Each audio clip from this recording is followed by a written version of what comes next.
Meme kanseri günümüzde kadınlarda en sık görülen kanser türlerinden birisidir. Tanı yöntemlerinin gelişmesi sayesinde, ilerlemesi sayesinde artık erken yaşta ve erken evrede çok sayıda kadında meme kanseriyle karşılaşmaktayız.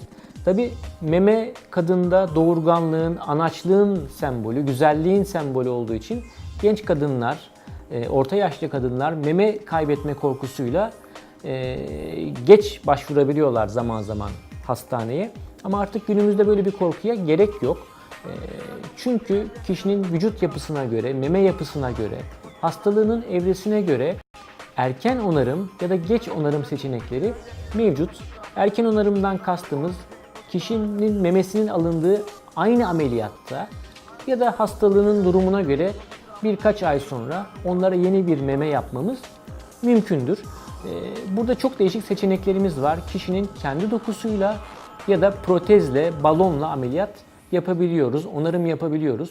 Kendi dokusu olarak çoğunlukla karın dokusu ya da sırt dokusu kullanılır. Protezde kişinin vücudu uygunsa, hastalığının yapısı uygunsa aynı seansta hem memesi alınıp hem de bir protez yerleştirilerek kişiyi ameliyattan yeni memesiyle taburcu etmemiz mümkün oluyor. O ameliyattan yeni memesiyle çıkartmamız mümkün oluyor.